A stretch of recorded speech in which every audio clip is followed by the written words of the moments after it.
நேற்றைய தினத்திலிருந்து சமூக வலைதளத்தில் முன்னாள் நகரச் செயலாளர் அதிமுக இப்போ திமுகவுக்கு போன பாபு அவர்கள் அதிமுக மாவட்ட செயலாளர் அண்ணன் குமரகுரு அவர்களையும் கள்ளக்குறிச்சி வேட்பாளராக இருக்கிற ராஜீவ்காந்தி அவர்களையும் ரொம்ப கடுமையாக விமர்சனம் பண்ணுறாரு, தரைக்குறைவாக பேசுகிறாரு.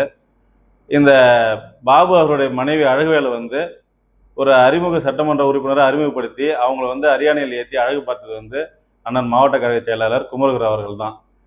அதுக்கப்புறம் பார்த்தீங்கன்னா 2016 பிரபுக்கு சீட்டு கொடுக்கும்போது மறுபடியும் தனக்கு சீட்டு கிடைக்கலங்கிற விரக்தியில் அப்போ ஒரு ஆர்ப்பாட்டம், பெரிய பிரச்சனை பண்ணார். கண்ட நாய்க்கெல்லாம் நாங்கள் சீட்டு கொடுத்தா வேலை பார்க்கணுமா அப்படின்னு சொல்லி பிரச்சனை பண்ணார்.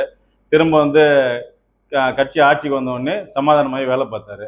அதன் பிறகு பார்த்தீங்கன்னா 2021 அண்ணன் செந்தில்குமார் சீட்டு கொடுக்கும்போதும் அதே பிரச்சனையை திரும்ப 4 ரோட்ல இருந்து பிரச்சனை பண்ணிக்கிட்டு திரும்ப பிரச்சனை பண்ணாரு. அவருக்கு வாக்கு சேகரிக்க வரல, உள்ளடி வேலை பார்த்தாரு கள்ளக்குறிச்சியில். திரும்ப செந்தில்குமார் அண்ணன் ஜெயிச்சிட்டாரு. இப்போ 2026 திரும்பவும் வாய்ப்பு கேட்குறாரு. அதிமுகவை பொறுத்த வரைக்கும் அனைவருக்கும் வாய்ப்பு கிடைக்கணுன்றதால ஒவ்வொரு புதுமுகமாக இறக்கிட்டு இருக்காங்க. இவர் முதல்ல வரும்போது புதுமுகமாக தான் இருந்தார். இப்போ ராஜீவ்காந்தி கொடுத்தவொடனே அவரால் தாங்கிக்க முடியல. அதனால் சாராய வியாபாரி அவர் குறுக்கு வழியில் சம்பாதிச்சாருன்னு சொல்கிறாரு. ஆனால் இவர் ஒரு சாதாரண ஹோட்டல் கடை வச்சுருந்தாரு. இன்னைக்கு யமகா ஷோரூம் வச்சிருக்காரு. கள்ளக்குறிச்சியில் கிட்டத்தட்ட பார்த்தீங்கன்னா ஒரு 200 கோடிக்கு சொத்து வச்சிருந்தாரு. ஒரு சட்டமன்ற உறுப்பினர் எவ்வளோ சம்பாதிக்க முடியும்? இன்னைக்கு 200 கோடி சொத்து இவருக்கு எப்படி வந்துச்சு? இந்த அதிமுகவில் 23 வருஷம் நகர கழக செயலராக இருந்தார். அவங்க மனைவி நகர்மன்ற தலைவராக இருந்தாங்க. 5 வருடம் சட்டமன்ற உறுப்பினராக இருந்தாங்க. இதில் எப்படி இவ்வளோ வருமானம் வந்திருக்கும்?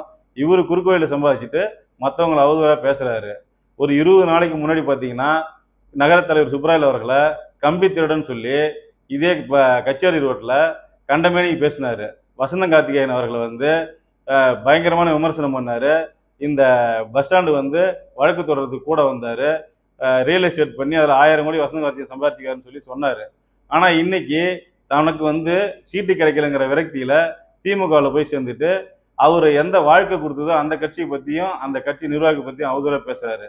நாளைக்கு இவர் திமுகவில் திரும்ப ஒரு பட்டியலின சமுதாயத்துக்காரங்களுக்கு வாய்ப்பு தரும்போது அங்கேயும் வாய்ப்பு கிடைக்கலனா இவர் மறுபடியும் மாற்று கட்சிக்கு போவார். அன்னைக்கு திரும்பவும் இதே வசந்த கார்த்திகேயன் அவர்களையும் இதே சுப்ராயல் அவர்களையும் கண்டிப்பாக குறை சொல்வார். அதனால் பொதுமக்கள் இவர் சொல்கிற கருத்தை யாரும் ஏற்றுக்க மாட்டாங்க. இவர் பொய் சொல்கிறான்றது எல்லாத்துக்குமே நல்லா தெரியும். இவர் எந்த கட்சியால் முன்னேறினான்றதும் எல்லாத்துக்கும் தெரியும். அதே மாதிரி பார்த்தீங்கன்னா ராஜீவ்காந்தி அவர்கள் சாராய வியாபாரி, கள்ளச்சாராயம் காய்ச்சினார்னு சொல்லி ஒரு அவதூறு சொல்லியிருக்காரு. இந்த கள்ளக்குறிச்சி சுற்று வட்டாரத்தில் எந்த காவல் நிலையத்திலாவது அவர் சாராயம் காய்ச்சினார், விற்றாரு, கட்ட பஞ்சாயத்து பண்ணார், இல்லை நில மோசடி பண்ணார், வேறு ஏதாவது அவதூறு வழக்கு இருக்குதான்னு நிரூபிக்க சொல்லுங்கள். அவர் பார்த்தீங்கன்னா இப்போ அதிமுக கூட்டம் நடக்கும்போது தன்னுடைய ராஜினாமா கடிதத்தை கொடுத்தாரு. அப்பவே அவர் சொன்னார், நான் ரொம்ப மனநிலை பாதிக்கப்பட்டிருக்கிறேன்னு சொல்லி. இன்று ஒரு மனநிலை சரியில்லாத ஒரு நபராக வலம் வந்து கொண்டிருக்கின்றேன். இப்ப திமுகவுக்கு போன பார்த்தா அது ரொம்ப உச்சநிலை அடைந்து மனநிலை பாதிக்கப்பட்டதால அவர் வாய்க்கு வந்ததெல்லாம் உளறிட்டு இருக்காரு.